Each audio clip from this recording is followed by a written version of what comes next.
నమస్కారం. లక్ష్మి చెప్పే కథలకు స్వాగతం. వీణులతో వీక్షించటానికి సిద్ధం కండి. ప్రియ సఖులు, ఇప్పుడు మనం ప్రముఖ రచయిత్రి శ్రీమతి జాస్తి రమాదేవి గారు రచించిన నాన్న అంతే అనే ఓ చక్కటి కథను విందామండి. ఈ కథ 2018 ఆగస్టులో నవ్య వీక్లీలో ప్రచురింపబడింది. నవ్య కథల పోటీలో బహుమతి పొందిన కథ ఇది. ఇక కథ మొదలు పెట్టిస్తున్నానండి. సంధ్య తన కిరణాలను హుస్సేన్ సాగర్ నీళ్లపై పరచి చేనేత వస్త్రంలో కొత్త డిజైన్ తయారు చేస్తున్నట్లు ఆరెంజ్ రంగు అద్దుతోంది. బుద్ధ భగవానుడు నిశ్శబ్దంగా నిలబడి చూస్తున్నాడు. నాన్నను నేను అలా అని ఉండాల్సింది కాదు. అప్పటికి ఎన్నిసార్లు అనుకున్నాడో. తనలో తను చాలాసార్లు అలా అనుకుంటూ మదన పడిపోతున్నాడు రాఘవ. చిన్నప్పటి నుంచి తండ్రి తనకేమీ చేయలేదన్న ఉక్రోషం ఒక్క మాటతో బయటపడిపోయాడు. ఆయన దగ్గరున్న ₹1,00,000 నుంచి 50,000 తీసి ఇవ్వలేదన్న కోపంతో నోరు జారాడు. నువ్వు నాకు ఎప్పుడేం చేశావని? నాకెలాగూ ఏమీ చేయలేదు. ఇప్పుడు నా కొడుక్కి నేను అన్నీ చేస్తున్నానని కుళ్ళుకుంటున్నావు. పోతూ పోతూ డబ్బు నీతో పాటు పట్టుకుపోలేవు కదా అనేశాడు తను. ఆ క్షణంలో ఆయన ముఖంలోని భావాలను తను అర్థం చేసుకోలేదు. కానీ నాన్న గొంతులో నుంచి సారీ అన్న 2 అక్షరాలు ఎంత భారంగా వచ్చాయో వినిపించింది. ఆయన తనకు కేటాయించిన గదిలోకి వెళ్ళిపోయాడు. ఇక తర్వాత అంతా నిశ్శబ్దం. ఆ నిశ్శబ్దాన్ని భరించలేక ట్యాంకు బండు మీదకొచ్చి నిల్చున్నాడు, అచ్చు బుద్ధ భగవానుడిలాగా. చీకట్లు ముసురుకున్నాయి. మేమొచ్చేశాం అంటూ వెలుగు లైట్లు మెలమెల్లాడుతున్నాయి. తను అలాగే శిలలా నిలబడి తనలో తను మదనపడుతున్నాడు. చాలామంది చాలా హ్యాపీగా ఉన్నట్లు అటు ఇటు తిరుగుతూ, ఫొటోస్ తీసుకుంటూ, తినుబండారాలు నెమరేస్తూ, బోటు షికారుకు వెళ్తూ, కేరింతలు కొడుతూ చాలా ఉల్లాసంగా ఉన్నారు. చాలాసార్లు అతని ఫోన్ రింగ్ అయింది. మెసేజెస్ వచ్చినట్లు తెలుస్తోంది. కానీ అతను పట్టించుకోలేదు. ఇంటి దగ్గర నాన్న పరిస్థితిని గురించి ఆలోచిస్తున్నాడు రాఘవ. బాబూ, నువ్వెంతసేపు నిలబడినా ఆ బుద్ధదేవుడు కదిలి రాలేడు. ఆయనలాగా నీకు కాళ్ళు లాగటం లేదేంటి బాబూ అడిగాడు పల్లీలు అమ్ముకునే యాదగిరి. అతని చమత్కారానికి నవ్వు రాకపోయినా నవ్వాడు రాఘవ. చాలాసేపటి నుంచి ఆయన్నే చూస్తున్నారేంటి బాబు అన్నాడు యాదగిరి. నా భావాలని ఆయన అర్థం చేసుకుంటాడా అని చూస్తున్నాను అన్నాడు రాఘవ. ఎవరు ఏం చెప్పినా వింటాడు పాపం, మాట రాని మూగోడు. యాదగిరి మాటలకు రాఘవ నవ్వి తల తిప్పుకున్నాడు. చాలా చీకటైపోయింది, ఇంటికి వెళ్ళరా బాబు అడిగాడు యాదగిరి. మనసేం బాగలేదు, కొంచెంసేపు ఉండి వెళ్తాను చెప్పాడు. పంచుకున్న కొద్దీ సంతోషం పెరిగిపోద్ది బాబు, చెప్పుకునే కొద్దీ బాధ తగ్గిపోద్ది. అంత కట్టం నీకేం వచ్చిందని అడిగాడు యాదగిరి. వాళ్ళిద్దరికీ అంత పరిచయం ఏమీ లేదు. రాఘవని యాదగిరి అప్పుడప్పుడు చూస్తూ ఉంటాడంతే.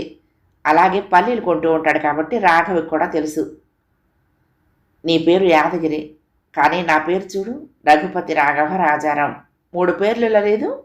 సింపుల్గా రాజా అనుకుందామన్నా మా నాన్న నన్ను రాఘవ అని పిలవటం వల్ల అదే నా పేరు అయిపోయింది బాధగా అన్నాడు రాఘవ.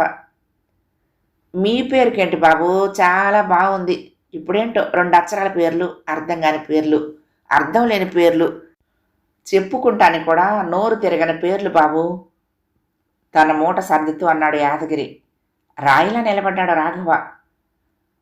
అసలు మీ గొడవేటి బాబు బీడీ వెలిగించి అడిగాడు యాదగిరి. ట్యాంకు బండి మీద జనం పలచబడ్డారు. Police whistles వినపడుతున్నాయి. నా కొడుక్కి 18 ఏళ్ళు నిండాయి. మంచి మార్కులతో ఇంటర్మీడియట్ పాస్ అయ్యాడు. ఆ వయసు అప్పుడు నన్ను మా నాన్న సైకిల్ మీద కాలేజీకి వెళ్ళమనేవాడు. నాకు బైక్ మీద వెళ్ళాలని ఉండేది. ఆయన నా కోరిక తెలుసుకోకుండా సైకిల్ మీదే వెళ్ళాలనేవాడు. ఇప్పుడు నా కొడుక్కి నేను బైక్ కొనివ్వాలనుకుంటున్నాను. అది తప్పంటాడు మా నాన్న. నేను సైకిల్ మీద కాలేజీకి వెళ్ళాను, నా కొడుకు కూడా సైకిల్ ప్రయాణం చేయాలని ఆయన అనటం ఏమిటి? నా కొడుకు ఆ కర్మేం పట్టిందని అన్నాడు రాఘవ. నిజమే బాబు, మీ కొడుకు మీద ఆయన పెత్తనం ఏంటి? మీది కరెక్ట్ పాయింటే కదా. ఆయన దగ్గర ఎప్పటి నుంచో ₹1,00,000 మూలుగుతున్నాయి. పైసా ఖర్చు చేయడు. పిల్లాడికి బైక్ కొనాలి, 50,000 సర్దమని అడిగాను. పెద్ద లెక్చర్ ఇచ్చాడు. అప్పుడు నేను మాట జారాను. ఆయన సారీ అన్నాడు బాధగా చెప్పాడు రాఘవ. చేసిన తప్పులన్నీ 2 అక్షరాలతో చెరిగిపోతాయే ఏంటి బాబు? మీ ఇంట్లో ఉంటూ మీరు పెట్టింది తింటూ అలా అనొచ్చా? ఓన్లే బాబు, సారీ అన్నారుగా, ఇక బాధపడకు ఓదార్పుగా అన్నాడు యాదగిరి. రాఘవ మనసు స్థిమితపడింది. గుండెల్లో ఉన్న మంట కాస్త చల్లబడింది. యాదగిరితో పాటు నడుస్తూ తండ్రి వలన తను ఎన్ని సంతోషాల్ని కోల్పోయాడో, ఎన్నిసార్లు సర్దుకుపోయాడో, తండ్రి తనను ఒక కొడుగ్గా ప్రేమించడం గుర్తులేదంటూ తను పెద్ద మనసుతో ఎన్ని తప్పుల్ని క్షమించి ఊరుకున్నాడో చెప్పుకొచ్చాడు. యాదగిరి ఒక తండ్రిలా కాకుండా కొడుతూ విన్నాడు. చాలా భారం దిగిపోయినట్లు, మనసు ఖాళీగా దూది పింజంత తేలిగ్గా ఉన్నట్టు అనిపించింది రాఘవకు. బాబు, ఇదే నా కొంప అన్నాడు యాదగిరి. అక్కడంతా ఇరుగ్గా ఉంది. భాగ్యనగరంలో ఇంత ఇరుకు సందులు అతని ఎన్నడూ చూడలేదు. రోడ్డు మీదకే గుమ్మం తలుపు తీసింది. ఇల్లు కూడా సందులాగే ఉంది. యాదగిరి రోడ్డు పక్కన బండాపి పైన ఉన్న సామాగ్రిని తీసుకున్నాడు. ఇంకా నేను వెళ్తాను యాదగిరి, రోడ్డు మీదే నిలబడి అన్నాడు రాఘవ. ఏం బాబు, నా కొంప ఇరుగ్గా ఉందని లోనికి రానంటున్నారా? నవ్వాడు యాదగిరి. అది కాదు, పొద్దుపోయింది, ఇంట్లో ఎదురు చూస్తూ ఉంటారు అన్నాడే కానీ అతనికి ఇంటికి వెళ్ళాలనిపించడం లేదు. ఆ వాతావరణంలో ఉండాలనే లేదు. ఎండు చేపలు కాలుస్తున్న వాసనకి అతనికి కడుపులో తిప్పుతున్నట్టుంది. మాట్లాడుతూ మాట్లాడుతూ చూసుకోకుండా ఇంత దూరం వచ్చేశాడు. ఎలాగో ఇక్కడ దాకా వచ్చేశారు, లోనికి రండి బాబు అన్నాడు యాదగిరి. తప్పక అతన్ని అనుసరించాడు రాఘవ. వచ్చావా? నీ కొడుకుతో ఏగటం నా వల్ల కావటం లేదు. లోపల నుంచి ఓ స్త్రీ గొంతు విసుగ్గా వినిపించింది. ఏం చేశాడంటే నా కొడుకు? నవ్వుతూ అడుగుతున్నాడు యాదగిరి. 4 రోజులైంది దిక్కుమాలని టీవీ చెడిపోయి, బాగు చేయిస్తానన్నావు, చేయించలే. అదుంటే గాని ఆడ అన్నం తినడని నీకు తెలుసు కదా. ఏంటి, నా బాలరాజు అలిగాడా? రేపెట్టాగన్నా బాగు చేయిస్తా గాని అన్నం తినబిడ్డా. వరుసగా ఉన్న 2వ గదిలోకి తొంగి చూస్తూ అన్నాడు యాదగిరి. ముందు గదిలో కుర్చీలో రాఘవను కూర్చోమని 2వ గదిలో మంచం మీద పడుకున్న కొడుకు దగ్గరికి వెళ్ళాడు యాదగిరి. ముందు గది మొత్తం చిందరవందరగా శుభ్రంగా ఉంది. గోడలు మాసిపోయి ఉన్నాయి. ఎన్నాళ్ళయిందో సున్నం వేసి అక్కడక్కడ పెచ్చులుడున్నాయి. గోడల నిండా మేకులు, వాటికి సామాన్లు, బట్టలు, పాతవి కొత్తవి క్యాలెండర్లు, యాదగిరి కుటుంబం ఫోటోలు తగిలించున్నాయి. గది నిండా ఒకలాంటి ముతక వాసన. కొడుకు అలక తీర్చినట్లున్నాడు యాదగిరి. ఎత్తుకుని ముందు గదిలోకి తీసుకువచ్చాడు. నా కొడుకు బాబు బాలరాజు, వీడే మా ప్రాణం. టీవీ ఉంటే చాలు, వీడికి లోకం తెలీదు. అది చెడిపోయిందని పొద్దుటి నుంచి వాళ్ళ అమ్మను సతాయిస్తున్నాడంట చెబుతూ మురిపంగా కొడుకును ముద్దాడాడు. రాఘవ షాక్లో నుంచి బయటికి రాలేకపోతున్నాడు. ఆ అబ్బాయి వయసు ఎంత ఉంటుందో తెలియదు కానీ చిన్న పిల్లాడిలా వంగిపోతున్నాడు. కాళ్ళు చేతులు కర్రల్లా ఊగిసలాడుతున్నాయి. తల నిటారుగా ఆనించలేక అటు ఇటు తిప్పుతున్నాడు. నోట్లో నుంచి ఆగకుండా చొంగ బయటకొస్తూ ఉంటే యాదగిరి పైన వేసుకున్న తువ్వాలతో తుడుస్తున్నాడు. నెలల పిల్లాడిలా అనిపిస్తున్నాడు. లోపల నుండి యాదగిరి భార్య బయటకొచ్చింది. బాబుగారు, కాళ్ళు కడుక్కోండి, కాసింత ఎంగిలి పడుదురు అంది లోపలికి రమ్మన్నట్టు. గుడ్డు కొట్టి అట్టేశావా అడిగాడు యాదగిరి భార్యను. ఆమె తల ఊపింది. రాఘవ వద్దన్నా వినలేదు. కొడుకును లోపల పడుకోబెట్టొచ్చాడు యాదగిరి. వరుసగా 2 గదులు. అక్కడే వంట, అదే బెడ్రూమ్. అది దాటితే చిన్న ఖాళీ జాగా, ఓ పక్క బాత్రూమ్, కొంచెం పక్కనే నీటి తొట్టే కుళాయి. రాఘవ కాళ్ళు చేతులు కడుక్కుని ముందు గదిలోకి వచ్చాడు. కుర్చీ ముందు చిన్న స్టూల్ వేసి కొత్త పళ్ళెంలో అన్నం వడ్డించిందామె. వాళ్ళెవరో తనెవరో అయినా ఆ మర్యాదలు తన మనసుకు ప్రశాంతతనిస్తున్నట్లు అనిపించింది. రాఘవ నుదుట చెమట చూసి, ఆ ప్యాన్ రెక్కలు కాసింత ఇటు తిప్పు అన్నాడు యాదగిరి భార్యతో. ఆడు ఊరుకుంటాడా? తల్లి ప్రేమతో తటపటాయించింది. ఓసిని, నీ కొడుక్కి చెమట పట్టేది కానీ ఇటు తిప్పు, బాబుకు చూడు చెమట పట్టేసింది. అతిథి ఇంటికొస్తే ఎట్టాగైనా మర్యాద చేసేది అన్నాడు. యాదగిరి భార్య అయిష్టంగా టేబుల్ ఫ్యాన్ రాఘవ వైపు తిప్పింది. రాఘవకు నిత్యం ఏసీలో గడపడం అలవాటు. తన ఇంట్లో 3 బెడ్రూమ్లు, అందరికీ అన్నీ అమర్చి పెట్టాడు. అయినా లోపల అసంతృప్తి ఎందుకో అర్థం కాదు. ప్రతి నిమిషం తన ఉన్నతిని అందరూ గుర్తించాలని, ముఖ్యంగా తండ్రి అది గమనించి తనను పొగడాలని తను అనుకుంటాడు. చాలాసార్లు తనను తాను ప్రశ్నించుకుంటాడు. ఇదంతా తనకు తాను ఏర్పరచుకున్నాడు. అలాంటప్పుడు మరొకరు పొగడాల్సిన అవసరం ఏముందని? కానీ జవాబు దొరకదు. ఆ బాధకు, ఆ ప్రశ్నకు ఇప్పుడు తనకు ఆన్సర్ దొరికిందనిపిస్తోంది. యాదగిరిలా తన తండ్రి తనను చూసుకోలేదనిపిస్తోంది. తాను ఏది అడిగినా తనే సొంతంగా సంపాదించుకోవాలని పెద్ద ఉపన్యాసం ఇవ్వటం తనకు నచ్చేది కాదు. తండ్రి అంటే బిడ్డ కోరుకున్నది ఏదైనా నెరవేర్చేవాడు. అంటే తనలా యాదగిరిలా. బాబుకి కాసింత పెరుగు బెళ్ళయి భార్యతో అన్నాడు యాదగిరి. మళ్ళీ తల్లి ప్రేమలో సంశయం. ఆ పెరుగు లేకపోతే బిడ్డ ముద్ద తినడే అని. మాకు పెరుగు గట్ట పడదయ్యా, పొద్దుటి పాలు తోడెట్టి కొడుక్కేసుద్దాళ్ళమ్మ అంటూ రాఘవ చూడకుండా భార్యకు సైగ చేశాడు యాదగిరి. వద్దు యాదగిరి, మీ ప్రేమకే నా కడుపు నిండిపోయింది. చాలా కాలానికి ఇంత ఇష్టంగా భోజనం చేశాను, ఇంకా చాలు అంటూ లేచి చేయి కడుక్కున్నాడు. ఇందాక కొడుకు చొంగ తుడిచిన తువ్వాలు అందించాడు యాదగిరి. వద్దనకుండా అందుకున్నాడు రాఘవ. సరే, ఇంక నేను వెళ్తాను, మీరు భోజనం చేయండి అన్నాడు. సందు చివరిదాకా వస్తానుండు బాబు, స్టేషన్కి పోవాలంటే 2-3 ఆటోలు ఆడనే ఉంటాయి అంటూ భార్యతో చెప్పి రాఘవను అనుసరించాడు యాదగిరి. నీకు పేరెవరు పెట్టారు యాదగిరి? దారిలో వెళ్తూ అడిగాడు రాఘవ. మా నాన్న యాదగిరి గుట్ట మీద నా తలెంటుకలిచ్చి యాదగిరి అని పేరు పెట్టాడంట. ఆ పేరంటే నాకు చాలా ఇష్టం బాబు అన్నాడు. మీ అబ్బాయికి పేరు నువ్వే పెట్టావా? ఆ, మా పెళ్ళైన 10 ఏళ్లకు పుట్టాడు బాబు. చిలుకూరు వెంకటేశ్వరుడికి మొక్కుకున్నాము. బాలాజీ అని ఆ స్వామి పేరే పెట్టాను. ముద్దుగా మా ఆవిడ బాలరాజు అని పిలుచుకుంటుంది. బాలాజీ పేరు ఎంత బాగుంది! ఎవరికైనా చెప్పటానికి పిలవటానికి ఎంత సింపుల్గా ఉంది. నా పేరు చూడు, చాంతాడంత పేరు పెట్టాడు మా నాన్న. అసలు ఎవరికి నచ్చిన పేర్లు వాళ్ళు పెట్టుకునే ఫెసిలిటీ ఉంటే బాగుంటుంది కదా. మరొకసారి తండ్రి తప్పు గుర్తు చేసుకున్నాడు రాఘవ. మీ నాన్న మీద మీకు చాలా కోపం ఉన్నట్టుంది, వదిలేయండి బాబు. కృష్ణ భగవానుడు అంతటోడే 100 తప్పులు కాశాడు. శిశుపాలుడు తన చేతిలో చచ్చిపోతాడని ఆయనకు తెలిసిన అత్తకు మాటిచ్చి 100 తప్పులు చేసేంతవరకు క్షమిస్తానని చెప్పాడంట. అయినా శిశుపాలుడు మారలేదంట. ఎట్టా జరగాలనుంటే అట్టాగే జరుగుద్ది బాబు అన్నాడు యాదగిరి. మౌనంగా ఆలోచిస్తున్నాడు రాఘవ. మీ నాన్న పెద్ద ఆయన అయిపోయి ఉంటారు. ఏదైనా మీ మనసును బాధ పెట్టినా నాన్నే గాని పెద్ద మనసుతో క్షమించేయండి.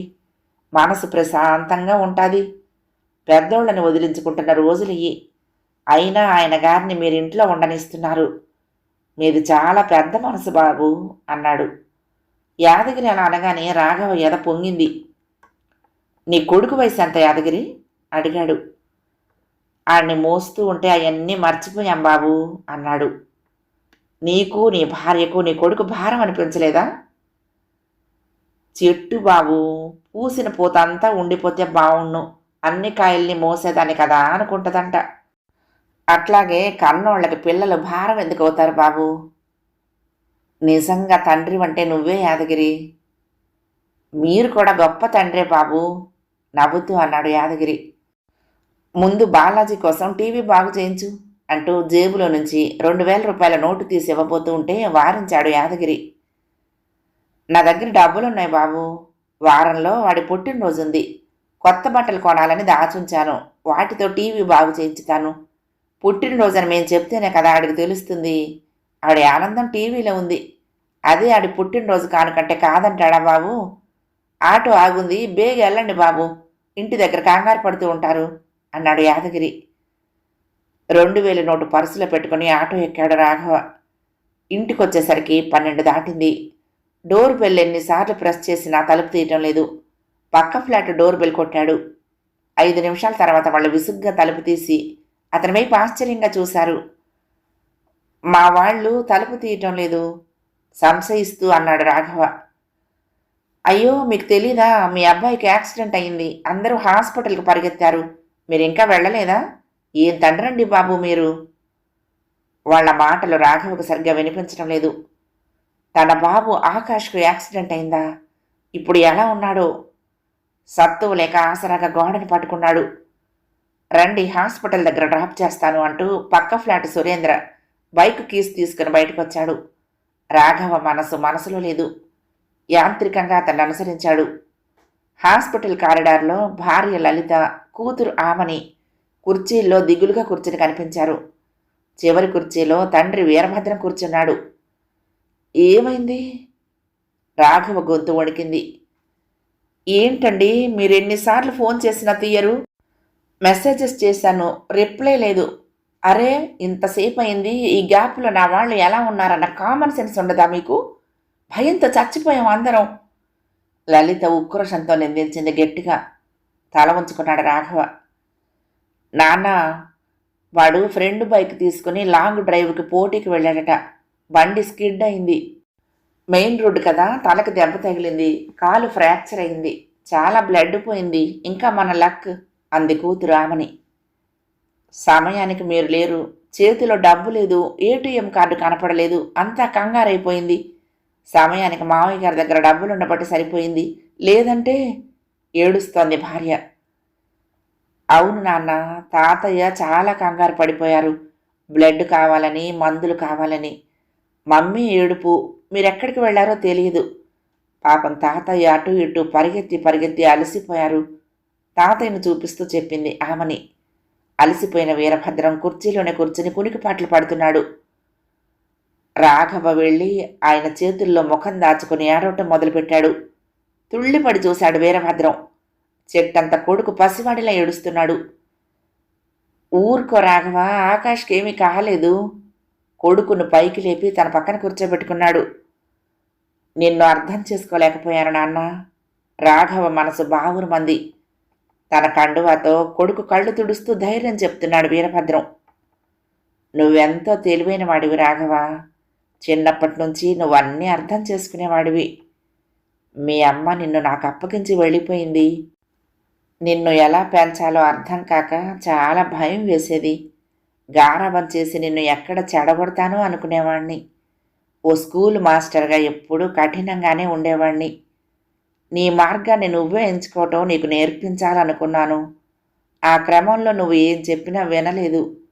నిన్ను సరైన దారిలో నడిపిస్తున్నాను అనుకున్నాను, కానీ నీ మనసు గాయపడుతోందని గమనించలేదు. ఒక్కోసారి నువ్వు అడిగే ప్రశ్నలకు నా దగ్గర జవాబులుండేవి కావు. కొడుకు చెయ్యి నిమురుతూ చెప్తున్నాడాయన. బాబు రాఘవ, ఒకసారి మన ఇంటి వాసారాలో పిచ్చుకలు గూడు కడుతూ ఉంటే నువ్వేమన్నావో గుర్తుందా? నాన్న, మన ఇంట్లోనే ఉండొచ్చుగా, పాపం అంత కష్టపడి గూడు కట్టుకుంటున్నా ఎందుకు అన్నావు. తమ కష్టంతో గూడు కట్టుకోవటం వాటికి ఇష్టం అన్నాను నేను. కొన్నాళ్ల తర్వాత చిన్ని చిన్ని పిచ్చుక పిల్లల అరుపులు విని, నాన్న వాటికి పాలు పడదామా అనేవాడివి. అవి పాలు తాగవు, అమ్మ నాన్న ఆహారం తెచ్చి పెడతాయి అన్నాను నేను. తర్వాత కొన్నాళ్లకు పిల్లలు ఎగరటం నేర్చుకుని ఎక్కడికో వెళ్ళిపోయాయి. పెద్ద పిచ్చుకలు గూడు వదిలి వెళ్ళిపోయాయి. అది ప్రకృతి ధర్మం అని నేను చెప్పినా నువ్వు నమ్మలేదు. అలాంటివి ఎన్నో నీ దగ్గర జవాబు లేని ప్రశ్నాపత్రాలుగా మిగిలిపోయాయి. రాఘవ, కేవలం జవాబులే కాదు, ఓ తండ్రిగా నేను కూడా ప్రశ్నార్థకంగానే ఉండిపోయానని ఈరోజు నువ్వు చెప్పే వరకు నాకు తెలియలేదురా. నువ్వెలా తప్పటడుగులు వేస్తూ నడక నేర్చుకున్నావో అలాగే నీ ఎదుగుదల కూడా నువ్వే ఏర్పరచుకుంటే ఎంత సంతృప్తిగా ఉంటుందో నీకు నువ్వుగా గుర్తిస్తావనుకున్నానే, కానీ నీకు నా అవసరం ఉందనుకోలేదు. నువ్వు ఎదిగావు, నీ పిల్లలకు మార్గదర్శకంగా నిలబడతావు అనుకున్నాను. ఆ బాధతోనే ఎప్పుడైనా నీతో వాదించేవాడిని. నీ మనసుకు కష్టం కలిగించాను రాఘవ, నన్ను క్షమించు. ఈ వయస్సులో నన్ను ఒంటరి వాణ్ణి చెయ్యకురా నాన్న అంటూ తండ్రి తన 2 చేతులు పట్టుకుని ప్రాధేయపడుతూ ఉంటే సిగ్గుతో అక్కడి నుంచి పారిపోవాలనిపించింది రాఘవకు. నాన్న ఇన్ని విషయాలు గుర్తుంచుకున్నాడు. తను మాత్రం దాచుకోవలసిన తీపి గుర్తుల్ని పారేసుకుని తండ్రిపై కసిని మాత్రం గట్టిగా గుర్తుపెట్టుకున్నాడు. అవకాశం దొరికినప్పుడు ఆయన మనసును గాయపరచటమే తన విధిగా పెట్టుకున్నాడు. వీరభద్రం కళ్ళలో నుంచి నీటి చుక్కలు జారి రాఘవ చేతిని తడిపాయి. రాఘవ తండ్రిని గట్టిగా హత్తుకుపోయాడు.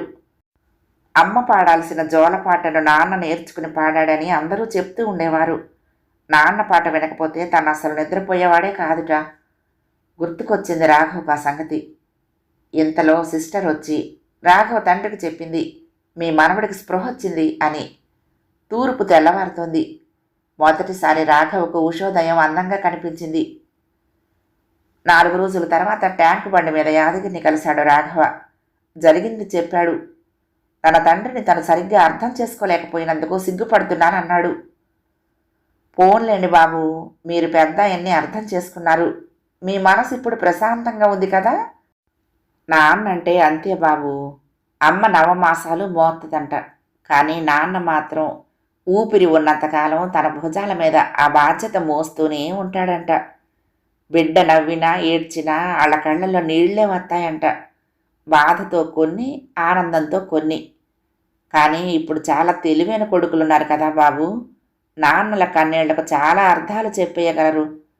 నాకు మాత్రం అలాంటి బాధ లేదు బాబు. ఎందుకంటే నా బాలరాజుకు అవన్నీ తెలియవు అన్నాడు యాదగిరి నవ్వుతూ. నిజం యాదగిరి అన్నాడు రాఘవ. యాదగిరి, నువ్వు నీ భార్య బాలరాజు ఈ ఆదివారం మా ఇంటికి భోజనానికి రావాలి. నేను పిలిచేది నా అంతస్తును చూపించడానికి కాదు, నేను ఇలా ఎదగటానికి మార్గం చూపించిన మా నాన్నను మీకు చూపించటానికి మనస్ఫూర్తిగా చెప్పాడు రాఘవ. కథ సమాప్తం. ప్రియ సఖులు, ఈ కథ మీకు నచ్చితే తప్పకుండా లైక్ చేయండి, షేర్ చేయండి, కామెంట్ చేయండి, సబ్స్క్రైబ్ చేసుకుని నన్ను ఎంకరేజ్ చేయండి. ఉంటానండి. ప్రేమతో లక్ష్మి, కృష్ణాతీరం దుర్గమ్మ సన్నిధానం. నమస్తే.